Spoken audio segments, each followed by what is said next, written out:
जय श्री साई बाबा की जय हो। बाबांकर गोटे आज अनुभूति कहवा। सदा निम्ब वृक्षस्य मूलाधिवासत् सुधास्तविणतिक्तमप्यप्रियन्तं तरुङ्कल्पवृक्षादिकं साधयन्तं नमामीश्वरं सद्गुरु साईनाथं। बाबांकर कथा तो कहले कथा सरबनी। आम जो महाराष्ट्र से आम 2-3 थर पहलानी लास्ट कथा कहूँ जो जाऊ समस्ते कहले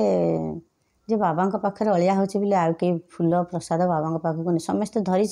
किणी भी विश्वास करें सब डस्टबिन से फोपाड़ी दौरान। मु दूर रे लाइन रे थी मुझे नहीं लोभे जानिला भी जे नाई से आलाप ना जानिला भी मुझे गोलाप नहीं थाए प्रसाद भी नहीं थाए। बाबू छानिया मत कौन कले आम बाबू कहले तू सब धरे। मु कहले तुम फूल टे धर मु अलग भोग फूल मोर धरुची आउे सब माने मेन जो आम भितर को जावा समय से डस्टबिन बाल्टी देखला बेलू 3-4टा खाली गोलाप फूल सज फूल सब ता भर पड़ी माने बाबा पाखे अलिया हम जे बोली से सब जाक फोपाड़ी रखुच्च फोपाड़ी दौरान कि हुए तो तापर नहीं से पुणी से बिक्री करुँच कि मुझे जानी सत कि डस्टबिन भल बाल्टी बड़ बड़ ता देहरे सब हाथ नहीं पकई दौथा। मुझे लाइन छिड़ा देखु थाए बाबा को से डाकिली मुझे कहली बाबा एत बाट आम ओडिशारू आईचु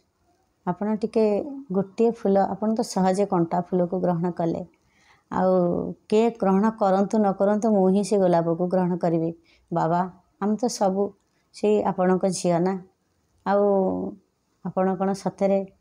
ये जमती फोपाड़ी दौरान मो फूल कण आप ग्रहण करेंगे मो प्रसाद कण ग्रहण करेंगे लाइन रे छिड़ा होकर देखु थाए। बाबू से आगे जिते गले मुझे पचर अच्छी बाबू हाथ से लेडी जनक नहीं फोपाड़ी देले फूल तापर मन तांकर दुख है माने प्रसाद भोग किसी ना सब फोपड़ा हाँ कारण कि सारीचु ना हेटू तापर मनटा दुख होता है। मुझे लुचेक रखी थाए साइड रे माने लुगा तले तापर जिते होगला मोर समय तांका पाखे पहुँची गली मु कहली लुचेकरी तो फूलटा संभव नुहे कौन अच्छी हाथ से देखिए मुझे कौन कली खोला करदेली मु कहली मैडम आपन तो समस्तंकर पकई देउचंदी किंतु यदि सब फूल आम डस्टबिन की फोपाड़ी दबा ताले बाबा कौन किसी लगेबेनी। बाबांकर फूल बा अति प्रिय तापर से मो बाबू पलैले आगे तापर मत जो कहले नाई आपण निजे लुचेक नहीं जातु माँ मत कहले विश्वास करेनि मो स्वामींकर फूल फोपाड़ी दौरान कि मुझे पछरे अच्छी किंतु मो फूलटा से रखिले फोपाड़ेनि कहले ना प्रसाद नहीं जाओ बाबा को फूल नहीं जाओ। आम जो बाबा पाखे जाए पहुँची गलु प्रकृत में सब समस्त भक्त खाली हाथ ही था आउ जो कोटि कोटि लोक शिरड़ी रे समस्तंकर फूल से फोपाड़ी देले आ मत जो कंठे बाबा दया कले बोली सी आ फोपाड़े कहीं से निजे ही कहले मत जे जमती लुगा कानी रे नुचेक आनीच सेमती लुगा कानी भितर एठू क्रॉस कर जाओ आगु को भी तांकर चेकिंग अच्छी भैनिटी फैनिटी नेले ता भितर कौन पशिची कौन कर भैनिटी फैनिटी भितर न पूरी मो हाथ में धरी थाए। बाबू बुलिक अनेली मो फूल ने फोपाड़ी देले तो फूल कौन फोपाड़ी देले ना मुझे कहले ना बाबा ग्रहण कले माने सेठू बारिकेट कदूर आम प्रथम गेट कदूर आम एंट्री हेलु सेठू बाबा ग्रहण कले बोली कंठे दया कले ना मो बाबूंकर फोपाड़ी देले अलग लोग फोपाड़ी देले लाइन भितर मुझे थाए कहारी हाथ में फूल न थाए प्रसाद न थाए जाओ ता भितर पहुँची गला से दिन बाबांकर बेडरूमटा पूरा खोला अच्छी माने जो सी शुअती समाधि मंदिर जो बाबा पाद कतिर पूरा बिछना पड़ी था ये सेठू आम बिछना छुईबा कि कठौ छुईबा बहुत एवं कष्ट हो गला सब माने बहुत जगाजगी करुँच बहुत घटना हो गला तेणुक गला बेलू बाबांकर बेड मुझे सब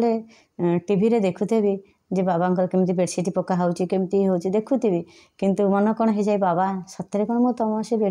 बेड को छुईबी टिके हाँ खाली उंडाली पकई बाबा मो बाबा ये शोचती उफ कि भावना से आसी थाए ता भितर मत तापर सत्य को सत मुझे नहीं हाथ में फूल बढ़ेदेली प्रसाद बढ़ेदेली ब्राह्मण टे मत अनेले जे एत पुलिस जगिला भितर फोपाड़ी दौरान समस्त ये माटी फूलटी केमी प्रसादटे आसला ब्राह्मण टिके हसला बागिया मुह करी सागे सागे बाबा को मोर गोलाप देते प्रसाद देते आउ बहुत बड़ मो पाई बहुत बड़ अनुभूति बाबा को अंतर सह डाकिले बाबा निश्चित शुणवे आउ गोटे पुओ मेसेज करुच्ची तुलसी पत्र ये कहीं तुलसी एक्चुअली आमर ये मो पाखे एत ना मो बरकोली पत्र तुलसी मिसेक प्रसाद टी करें जिते आम प्रसाद अर्पण करें से एमती उपरको फुल बरकोली पत्र पकई दे था से गड़ी आसिक बाबा माने हाथ पापुली गतरे रही जाए आम तुलसी कि पाद तले आम जगन्नाथ तो आम माने मथार तुलसी धरुंच आम कौन जानू आउ से पुओटी एमती कर मुझे मो भिडियो मध्यम कहबी तुम मेसेज कर भल कथा गाइड करिया भल कथा किंतु आप भल कि देखला लिखे मु रागेनी क्या कथा। जय श्री साईनाथ महाराज की जय।